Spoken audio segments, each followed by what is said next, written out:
নমস্কাৰ। পৰম শ্ৰদ্ধাৰ বৈষ্ণৱবৃন্দ, আজি মই শিৱগীতাৰ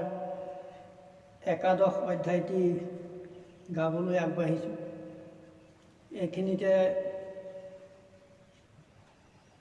দুজন মানুহৰ কৃতজ্ঞতা জনাব খুজিছোঁ। তেওঁলোক হৈছে পশ্চিম যোৰহাটৰ সূতা গাঁৱৰ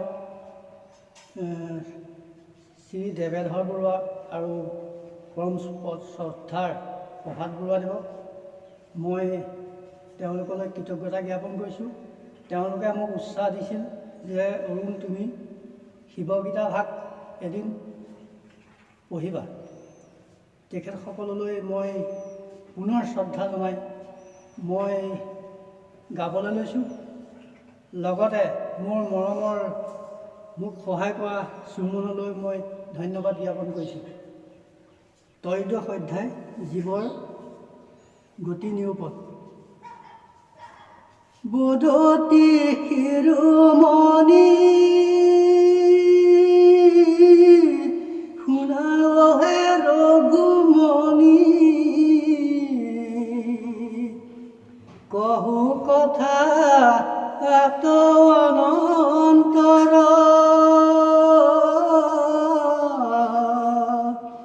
দেহান্তৰ হোৱা জীৱে পৰলোকে গতি পায়। কাম কৰি কৰ্ম সংসাৰ,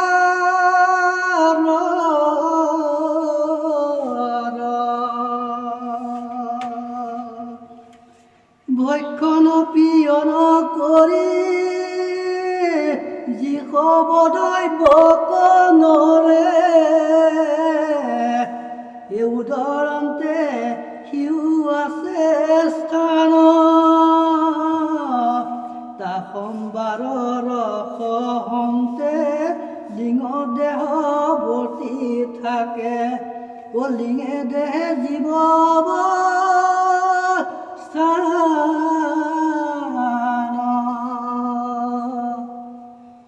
জৈখানি কথন নাল ব্যাধিগ্ৰস্ত হৈয়া থাকে। জৰা চেতা দুয়ো পীড়া কৰে, ভোজন পিয়ন কিছু পৰিপাক নাহি হয়। অগ্নিমান্দ তাকে বোলে নৰে,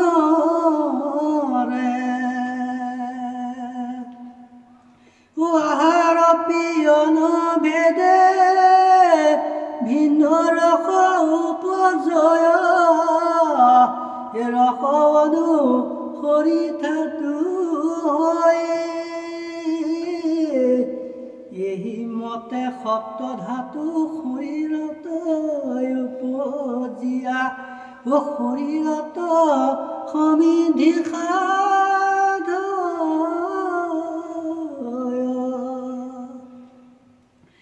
পূৰ্বে মই কৈ আছো, পুনৰবাৰ কহো শুনা। সমান নামক বায়ু আছে, সেই দেহত থাকি সৰ্বধাতু নিয়মন্ত, যাৰ যেন ভাগ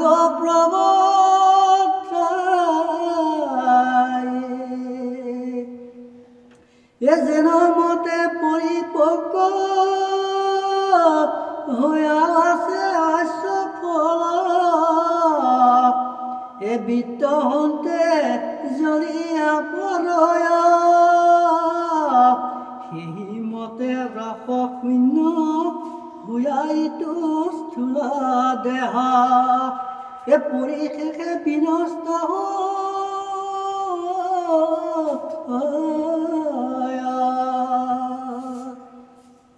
ইন্দ্ৰিয়জনিত যত কামনা বাসনা আছে, এই ইন্দ্ৰিয় সমে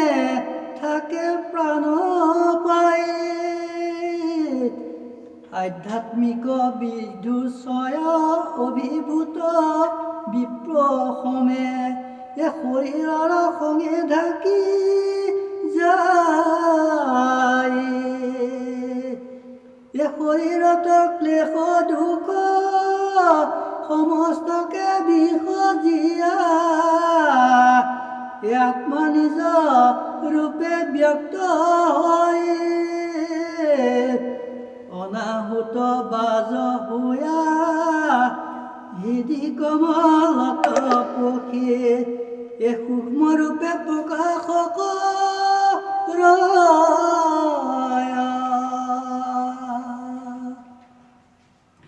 নৱবায়ু সমে আতি একত্ৰিত হোৱা পাছে প্ৰাণবায়ু শুদ্ধ গতি যায়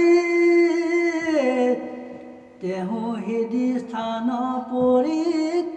কৰ্ম বিবৰ্জিত হোৱা আত্মা সমে বিৰাজ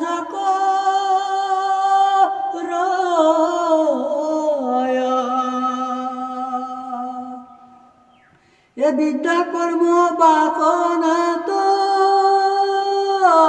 নিজ সঙ্গে বান্ধি লয়া নেত্ৰ কিবা মস্তক স্থানত তা সম্বাৰ নাৰী মাৰ্গে আশ্ৰয় কৰি আত্মা এথিত হোৱা ৰহে সীমানত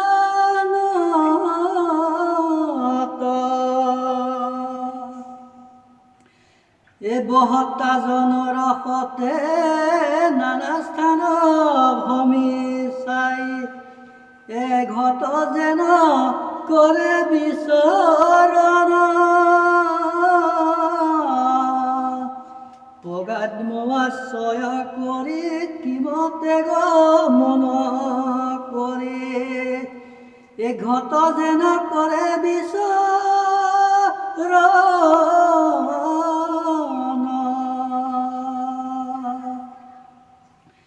অজ্ঞতাশ্ৰয় কৰি হিমতে গমন কৰি বিজ্ঞান পুৰে সৰ্বজন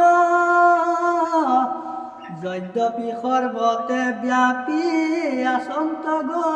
গণ খানি ঘট মধ্যে নানা প্ৰকাশ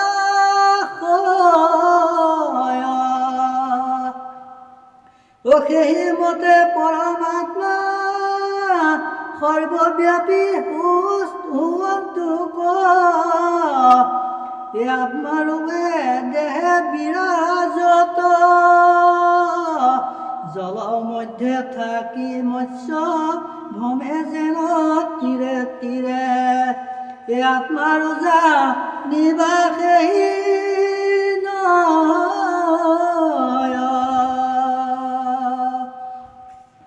যাওঁত নিমিতে মুখ্য ইটো সিটো দেহ গয়া কৰ্মভেদে তাত ভময় পাপ ভক্ত হোৱা জীৱে যমৰ পুৰক গয়া যান্তনা ভুজয় নানা ভাবে চোৰাশী নৰকে নিয়া যমদূতে শাস্তি দিয়ে পাপ বধূ কৰি কষ্ট পাই অহনিশে যিটো জনে পুণ্য কৰ্ম আচৰয়া ধূমৰূপে পিতি লোকে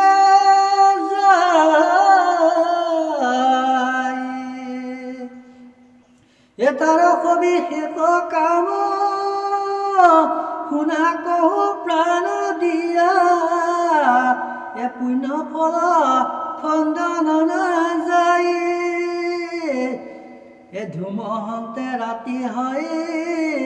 বাহী হন্তে কৃষ্ণ পক্ষ ও তাতন্তে দক্ষিণ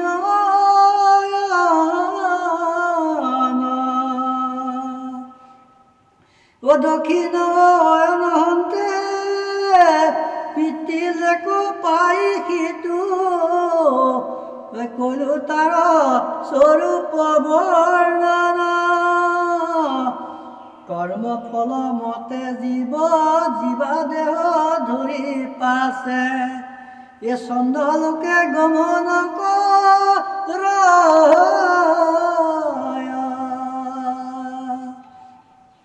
এ যাৱত সমস্ত নোহে উপজীয়া কৰ্মফল এ সুখে তৈতে তাৱত বঞ্চয় ফল ভোগ হন্তে পাছে পুনৰ্জীৱ বাৰী ৰূপে এ আকাশত পৰিণত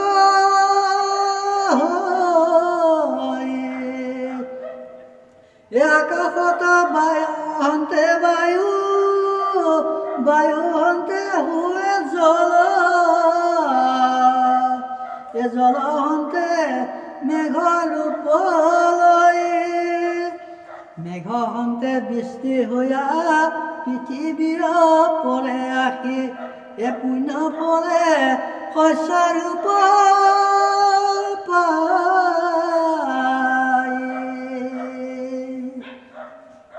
এ ধন্য আদি নানাবিধ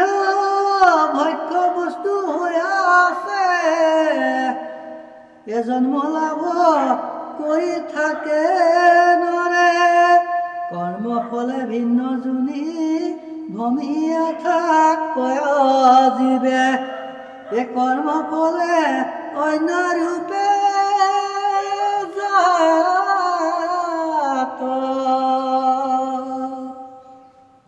এ বেতৰ হুয়া কতো মাটিৰ উদৰ পক্ষী এ জন্ম ধৰি থাকে অসংখ্যাত কৰ্ম ভয়ে পুৰুষৰ জন্ম ধৰি থাকে কত এ কত হন্তে স্ত্ৰী হৈয়া থাকে এ নপুংসক হৈয়া কত লভিয়া থাকয় জীৱে এ কৰ্মফল জানিবা সবাৰে কৰ্মফলে দিবা জন্ম লভিয়া থাকন্ত জীৱে এ সবা কুক হিলে তজু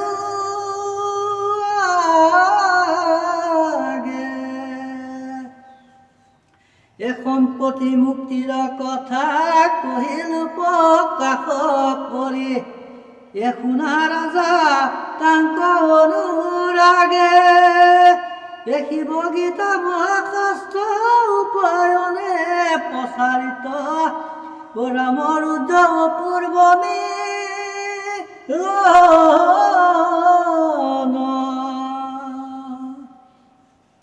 এ যিটো জনে ভক্তি ভাৱে ইয়াক শ্ৰৱণ কৰে এ হুৱে ভৱ ভৈ বিনাশন এ পৰম গোপন তত্ত্ব দুৰ্জ্যোতি কৰিলে ব্ৰাক্ত এ শ্ৰীৰামৰ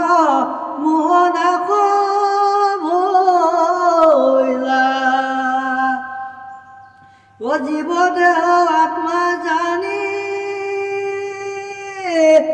এ মোহে পংগে নিস্তৰিয়া ও জানি সবে বোলা শিৱ